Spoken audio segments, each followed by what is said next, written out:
له وأشهد أن لا إله إلا الله وحده لا شريك له وأشهد أن محمدا عبده ورسوله أما بعد فإن خير الحديث كتاب الله وخير الهدي هدي محمد صلى الله عليه وسلم وشر الأمور محدثاتها وكل محدثة بدعة وكل بدعة ضلالة وكل ضلالة في النار فأعوذ بالله السميع العليم من الشيطان الرجيم بسم الله الرحمن الرحيم النار يعرضون عليها غدوا وعشيا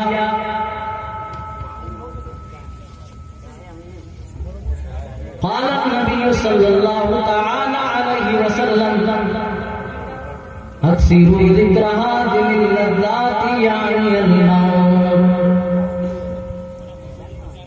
جناب صدر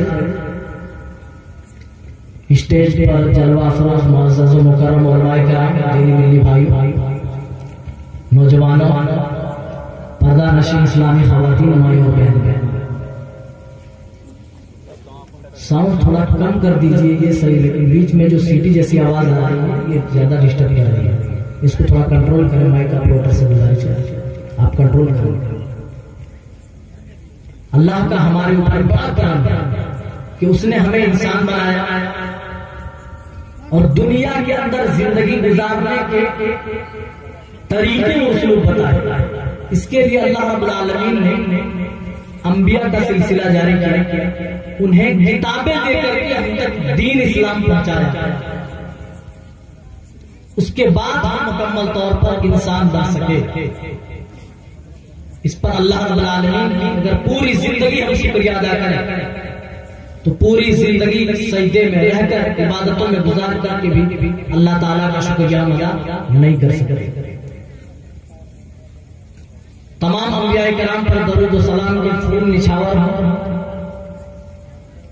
خصوصیت کے ساتھ جناب محمد رسول اللہ صلی اللہ علیہ وسلم پر، جن کے ذریعے سے اللہ رب العالمین نے پیارا مذہب، پیارا دین ہم تک پہنچایا. اللہم صلی وسلم مبارک علیہ. دوستو، ابھی آپ فضیلت الشیخ حضرت مولانا امام الاسلام ناصری حفظہ اللہ موت اور موت کی سختیوں سے متعلق آپ باتیں سماعت کر رہے ہیں. میں چاہتا ہوں کہ اسی کو آگے بڑھائیں. موت کے بعد انسان دوسری زندگی میں قدم رکھ دیتا ہے. دیکھیے ہم سب کو یہاں پوری زندگی میں موت آئے گی، اس کے بعد ہم قبر کے حوالے ہوں گے.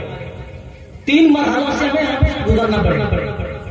ایک تو زندگی، جب موت آئے گی ایک مرحلہ، اس کے بعد دوسرا مرحلہ جو موت کے بعد شروع ہوتا ہے اس کو کہا جاتا ہے عالم برزخ. اور یہ مرحلہ کب تک چلے گا؟ اٹھائے جانے تک، قیامت کے دن تک. تیسرا مرحلہ جب دوسری بار حضرت اسرافیل علیہ السلام سور میں پھونک ماریں گے، جس سے سارے انسان رب کی طرف دوڑ پڑیں گے، اپنے کرتوتوں کا، کیے ہوئے اعمال کا حساب رب کے پاس کھڑے ہو کر کے دے رہے ہوں. اس دن کا نام یوم حشر، یوم قیامت، کچھ بھی کہتے ہیں. اس کے بعد آخرت. تو 3 مرحلوں سے ہم سب کو گزرنا پڑے گا. ایک دنیا، دوسرا عالم برزخ، تیسرا مرحلہ آخرت. پہلا مرحلہ ہو گیا موت کا. دنیا میں آدمی مر گیا، اس کو کیا کیا جاتا ہے؟ نہلایا جاتا ہے، کفن کے اندر لپیٹا جاتا ہے، خوشبوؤں میں بسایا جاتا ہے، 4 کندھوں کا سہارا دے کر قبرستان تک پہنچایا جاتا ہے. اور میں یہیں سے اپنی بات کا آغاز کرنا چاہتا ہوں. بتائیے اور غور کیجیے، ہم میں سے کون ایسا شخص ہے جس کو ہم نے، کون ایسا شخص ہے جنہوں نے کسی نہ کسی کو آج تک مرتے نہ دیکھا؟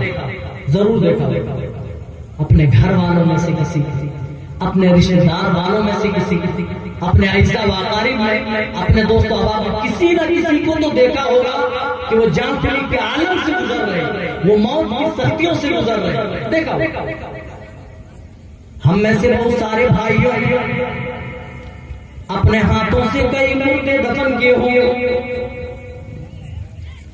ہم میں سے کئی بھائی موجود ہیں جنہوں نے کئی مردوں کی نماز جنازہ پڑھی ہوگی، یہیں پر ہم میں سے کئی لوگ ایسے موجود ہیں جنہوں نے اپنے ہاتھوں سے مردوں کو نہلایا ہوگا۔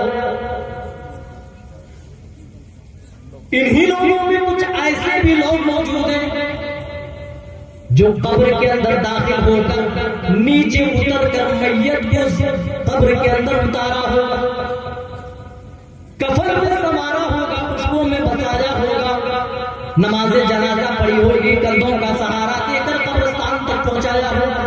اب ایمانداری سے سوچیے اور یہ سارے کام کرتے ہوئے کیا ہمیں اپنی موت یاد آئی؟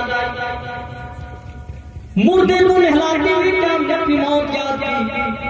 قبر کے اندر مٹی ڈالتے ہوئے کیا ہم نے اپنی موت یاد کی؟ قبر کے اندر مردے کو اتارتے ہوئے کیا ہمیں اپنی موت یاد آئی؟ کسی کی نماز جنازہ پڑھتے ہوئے کیا ہمیں اپنی موت یاد آئی، اپنا انجام یاد آیا؟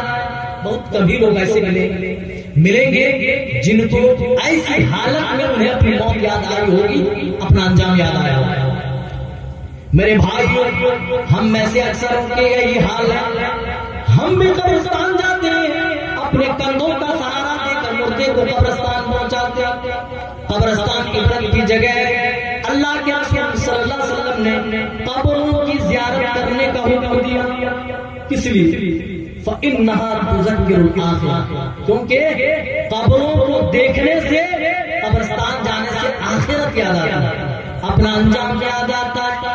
حضرت ابو درداء رضی اللہ تعالیٰ عنہ اپنے اکثر اوقات قبر کی زیارت کرتے ہوئے گزارا کرتے تھے۔ جب ان سے پوچھا گیا تم اتنی زیادہ کثرت کے ساتھ قبرستان میں کیوں جاتے ہو، اتنی زیادہ کثرت کے ساتھ قبروں پر بیٹھ کر اپنے آنسو کیوں گھراتے ہو، کیوں اتنا روتے دھوتے ہو؟ تو انہوں نے کہا دو فائدے ہیں۔ پہلا فائدہ، جب میں قبرستان کے اندر آتا ہوں تو مجھے اپنا انجام یاد آتا ہے، مجھے اپنی قبر یاد آتی ہے، مجھے قبر کی تنہائی یاد آتی ہے، مجھے آخرت یاد آتی ہے۔ اور دوسرا فائدہ یہ ہے، جب میں مردوں کے پاس اٹھ کے جاتا ہوں تو کوئی مردہ میری برائی نہیں کرتا۔ دنیا میں کیا مانگتا؟ ابھی 4-5 لوگوں کے ساتھ بیٹھے اٹھ کے جائے گا تو 4-5 لوگ مل کر آپ کی برائی کرنا شروع کر دیں، لیکن مردے مردے کی برائی نہیں کرتے۔ عبرت ہے میرے بھائیوں، ہم بھی آج قبرستان میں جاتے ہیں، جنازہ پڑھتے ہیں، مردے کو قبرستان میں دفناتے ہیں۔ کتنے ایسے ہم لوگ موجود ہوں گے جو وہاں پر بھی واٹس ایپ اور فیس بک میں چیٹنگ کر رہے ہوں گے، کتنے ایسے لوگ ہوں گے جو وہاں پر بھی ہنسی مذاق کر رہے ہوں گے۔ کچھ ایسے لوگ مل جاتے ہیں جو ایسی جگہوں میں بھی سیلفی لینا زیادہ پسند ہے کہ فلاں کی نماز جنازہ میں ایک سیلفی لیتے ہوتے، اس طرح کے لوگ مل جاتے ہیں۔ میرے بھائیوں، قبرستان جا کر اپنے کندھوں کا سہارا دے کر اپنے ہاتھوں سے مردے کے اوپر مٹی ڈال کر قبر کے اندر بوسیدہ ہڈیاں دیکھ کر بھی تمہیں تمہاری آخرت یاد نہ آئی، تمہیں تمہارا انجام یاد نہ آیا، تو اپنے ایمان کی خیر بناؤ۔ تمہارے اندر ذرہ برابر بھی ایمان موجود نہیں ہے، اگر ذرہ برابر بھی ایمان موجود نہیں تو یاد رکھو قیامت کے دن جہنم کے سوا اور کوئی سزا نہیں ہے۔ ایسے لوگ سیدھے جہنم کے حقدار ہوں گے جن کے دلوں میں ذرہ برابر بھی ایمان نہ ہوگا۔ میرے بھائیوں، ہم رات دن دیکھتے ہیں کہ فلاں صاحب کا انتقال ہو گیا، فلاں صاحب کے والد کا انتقال ہو گیا، فلاں صاحب کی والدہ کا انتقال ہو گیا، فلاں کی بہن انتقال کر گئی، فلاں کے بھائی انتقال کر گئے۔ رات دن اموات کی خبریں سنتے، واٹس ایپ پہ دیکھتے، حادثات دیکھتے، اس کے باوجود بھی ہمیں کبھی اپنا انجام یاد نہیں آیا، اپنی موت یاد نہیں آئی۔ نبی اکرم صلی اللہ علیہ وسلم بھی ایک جنازے میں حضرت براء بن عازب حدیث کو روایت کرنے والے ہیں، ابن ماجہ کی صحیح روایت ہے، حضرت حضرت براء بن عازب کہتے کنا فی جنازۃ مع رسول اللہ صلی اللہ علیہ وسلم، ہم لوگ رسول صلی اللہ علیہ وسلم کے ساتھ ایک جنازے کے اندر قبر سے تھوڑی دور آ کر کے بیٹھ گئے، صحابہ بھی آپ کے پیچھے بیٹھ گئے۔ آپ نے لکڑی کا ایک تنکا لیا جس کو اپنی زبان میں کھیٹکی بولتے ہو، آپ نے چھوٹا سا لکڑی کا ٹکڑا دیا، آپ بیٹھے بیٹھے زمین کھودنے لگے اسی تنکے سے، اسی لکڑی سے۔ او میرے بھائیو، ہمیں مردے کو دفنانے کے بعد بھی اپنی آخرت یاد نہ آئی، اپنے ہاتھوں کا سہارا دے کر قبر کے اندر ہم نے مردے کو نیچے اتارا، پھر بھی ہمیں اپنا انجام یاد نہیں آیا۔ نبی اکرم صلی اللہ علیہ وسلم گناہوں سے پاک ہے، آپ سے کوئی خطا نہیں، آپ سے کوئی غلطی نہیں، آپ کا کوئی گناہ نہیں، لیکن براء بن عازب کہتے ہیں کہ ہم رسول کے ساتھ ایک جنازے کے اندر ہیں، آپ کے ارد گرد صحابہ بیٹھے ہیں، آپ نے ایک تنکا لیا، تنکے سے زمین کھودنا شروع کر دیا، کھودتے کھودتے آپ ضرور رونے لگے، آپ کو دیکھا دیکھی صحابہ بھی رونے لگتے۔ میرے بھائیوں، ہمیں تو رونا نہیں آیا، ہمیں تو رمضان المبارک میں بھی رونا نہیں آیا، ہمارے دل اتنے زیادہ سخت ہو چکے، اس قدر آگ ہو چکے، اللہ تعالیٰ نے دلوں کی سختی کی مثال میں یہودیوں کے بارے میں دی ہے۔ قرآن اٹھائیے، کل حجارہ ان کے دلوں کی مثال دیتے ہوئے کہا بنی اسرائیل کے جرائم اتنے بڑے بڑے، ان کے گناہ اتنے بڑے بڑے، ان کی غلطیاں ایسی ہیں، غلطیوں کے پاداش میں ان کے دل سخت ہو گئے، کل حجارہ گویا کہ یہ پتھر ہے، پتھر کی طرح سخت ہو گئے، او اشد قسوہ، اللہ فرماتا ہے اس سے بھی زیادہ سخت، اور اللہ نے پتھروں کی اصلیت بتائی، وَإِنَّ مِنَ الْحِجَارَةِ لَمَا يَتَفَجَّرُ مِنْهُ الْأَنْهَارُ، اے میرے بندوں، بنی اسرائیل کے دل تو پتھر کی طرح اس سے بھی زیادہ سخت ہو گئے، لیکن پتھروں کے اندر بھی احساس کا مادہ ہے، پتھروں کے اندر بھی اللہ کا ڈر پایا جاتا ہے، اللہ کی خشیت پائی جاتی ہے۔ قرآن پڑھیے، لو انزلنا هذا القرآن على جبل لرأيته خاشعا متصدعا من خشية الله، اے نبی، اگر ہم نے اس پہاڑ کو، اس قرآن کو کسی پہاڑ پر اتار دیا ہوتا تو آپ دیکھتے اللہ کے خوف سے، اللہ کی خشیت سے یہ پہاڑ بڑا جا رہا ہوتا، اللہ کے خوف و خشیت سے یہ پہاڑ بڑھ جاتا۔ میرے بھائی، پتھروں کے اندر ایسا لما يتفجر منه الانہار، بعض پتھروں کے اندر سے نہریں جاری ہو جاتی ہیں، وَإِنَّ مِنْهَا لَمَا يَشَّقَّقُ فَيَخْرُجُ مِنْهُ الْمَاءُ، اللہ کہتا ہے بعض پتھر اس کے اندر سے نہریں جاری ہوتی ہیں، اللہ نے کہا یَحْبِطُ مِنْ خَشْیَةِ اللَّهِ، بعض پتھر تو اللہ کے ڈر سے لڑک جاتے ہیں۔ او میرے بھائیوں، اللہ تعالیٰ نے دلوں کی سختی تو ان کے لیے بتائی، لیکن اپنے دلوں کے اندر جب ہم ٹٹولتے ہیں، جب ہم اپنا جائزہ لیتے ہیں، اپنی زندگی کا محاسبہ کرتے ہیں، تو پوری زندگی کا رزلٹ یہی ملتا ہے کہ ہم نے کبھی اللہ کے ڈر سے ایک قطرہ آنسو بھی نہیں بہایا، اپنی موت یاد کر کے، اپنی قبر یاد کر کے، اپنا انجام یاد کر کے کبھی ہم نہ روئے۔ لیکن نبی صلی اللہ علیہ وسلم معصوم ہے، گناہوں سے پاک ہے، آپ سے کوئی غلطی نہیں ہو سکتی، صحابہ کے ارد گرد قبرستان کے اندر موجود ہیں، آپ تنکے سے کھود رہے اور آنسو بہا رہے، حدیث کے اندر الفاظ ملتے ہیں، آپ نے اس دن اتنے زیادہ آنسو بہائے، اتنے زیادہ آنسو بہائے، آپ کے آنسوؤں کے گرنے کی وجہ سے سامنے کی زمین تر ہو گئی، ٹھیک۔ صحابہ نے پوچھا اللہ کے رسول آپ کیوں رو رہے؟ رونے کی وجہ تو بتا دیجئے، ہم نے آپ کو روتا ہوا دیکھا، ہم نے بھی رونا شروع کر دیا۔ اے میرے نبی، رونے کی وجہ کیا ہے؟ رونے کی وجہ تو بتلا دیجئے۔ اللہ کے رسول آپ کیوں رو رہے ہیں؟ اللہ کے رسول فرماتے ہیں اس دن آپ نے صحابہ کو یا اصحابی نہ کہہ کر کے اخوانی سے خطاب کیا۔ اے میرے بھائیوں، یہ قبر ہے، دیکھو مردے کے لیے مردے کا گھر بنایا جا رہا ہے، قبر کھودی جا رہی ہے، تم میں سے ہر ایک کے ساتھ سے مرے گا، جب دنیا چھوڑ کر جائے گا اسے بھی نہلایا جائے گا، عطر کے اندر خوشبو میں سجایا جائے گا، کپڑوں میں سجایا جائے گا، 4 کندھوں کا سہارا دے کر انہیں بھی قبرستان تک پہنچایا جائے گا، انہیں بھی قبر کے اندر اتارا جائے گا، قبر کے اندر ڈال کر منومن مٹی کے حوالے کر دیا جائے گا۔ آئے میرے بھائیوں، یہاں آنے سے پہلے یہاں کی تیاری کر لینا۔ میرے بھائیوں، قبر کی اندھیری روزانہ بولتی ہے، اے لوگوں میں اندھیرا گھر ہوں، یہاں کے لیے کوئی تیاری کر لینا۔ میرے بھائیوں، جس طرح آج ہم اپنے گھروں میں چمکتے دمکتے بلب لگاتے ہیں، طرح طرح کے ٹمٹمے لگاتے ہیں، جھومر لگاتے ہیں، طرح طرح کی لائٹیں لگاتے ہیں، قبر کے اندر ایسی کوئی لائٹیں دستیاب، کوئی ایسی لائٹ نہیں ملنے والی۔ ہاں، ان کو لائٹ قائم کرے گی جنہوں نے اپنے ایمان کو اچھے اعمال کے ساتھ سجایا ہو، اچھے اعمال۔ نبی صلی اللہ علیہ وسلم فرماتے ہیں، ایک بندہ مرتا ہے، جیسے ہی قبر کے اندر داخل کیا جاتا ہے، جیسے اس کے دوست احباب اسے دفن کر کے چلنے لگتے ہیں، اللہ اس مردے کے کانوں میں ان کے گھر والوں کے دوست احباب جو جا رہے ہیں ان کے چلنے کی آواز سناتا ہے، حتیٰ اللہ کے رسول فرماتے ہیں کہ چلنے والوں کے جوتوں کی آہٹوں کو سنتے ہیں۔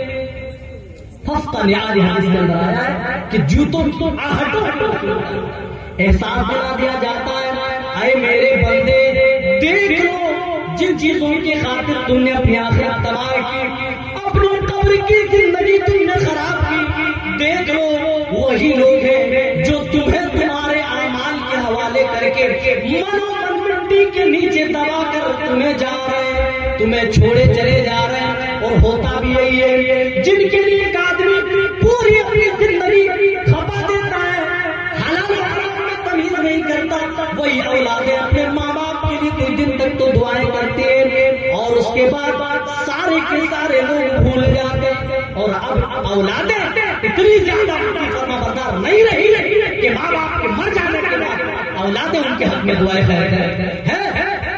اللہ اکا دکا کی بات نہیں کرتی، اکثریت کا یہی حال ہے کہ وہ زندہ کی حالت میں جب وہ بحیات ہے تب ان کی خدمت نہیں کرتا، تب انہیں بار بار گھر سے نکالنے کی دھمکی دیتا ہے، بھلا مرنے کی بات کیوں یاد کریں؟ وہ تو یہی کہے ٹھیک ہے بڑھوا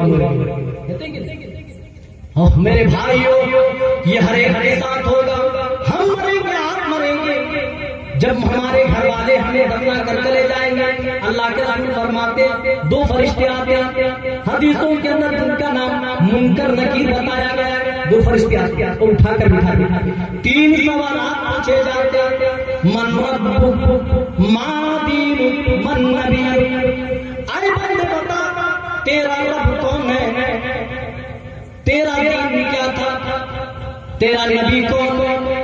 اگر اچھا اعمال لے کر کے آیا ہوگا، اچھا ایمان ہوگا، صحیح منہج ہوگا، صحیح عقیدہ والا ہوگا، تو وہ جواب دے دے گا ربی اللہ۔ اے پوچھنے والے فرشتے، میرا رب اللہ ہے، میرا رسول محمد رسول اللہ صلی اللہ علیہ وسلم ہے، میرا دین اسلام ہے، چھٹ سے وہ بول دے گا، وہ جملہ ادا کر دے گا، لیکن جو اچھے عمل والا نہیں ہوگا، جن کا ایمان سلامت نہیں ہوگا، جنہوں نے دنیاوی زندگی کو بڑے ہی ٹھاٹ باٹ کے ساتھ تو گزاری لیکن عرب کی فرمودات کی پرواہ نہ کی ہوگی، وہ آدمی کہے گا ہاں لا ادری، ہائے افسوس، ہائے افسوس، مجھے معلوم نہیں، وہ یہی کہے گا اے اللہ افسوس ہے میری زندگی پر، مجھے نہیں پتا، مجھے نہیں معلوم، کہے گا من رب تیرا رب کون، نہیں پتا، ماں دین تیرا دین کیا ہے، نہیں پتا، من نبی تیرا نبی کون ہے، تیرے درمیان کون سا رسول بھیجا گیا، نہیں پتا، ہر سوال کے جواب میں وہ کہے گا لا ادری، ہاں لا ادری، مجھے نہیں معلوم، مجھے نہیں معلوم، مجھے نہیں معلوم۔ میرے بھائی، جو صحیح جواب دے دیں گے، جن کا ایمان، جن کا عقیدہ، جن کے اعمال درست ہوں گے، وہ صحیح طریقے سے جب جواب دے دیں گے، فرشتے پوچھیں گے اے اللہ کے بندے، تم نے صحیح سوالوں کے جواب کیسے دے دیے، تمہیں کیسے پتا چلا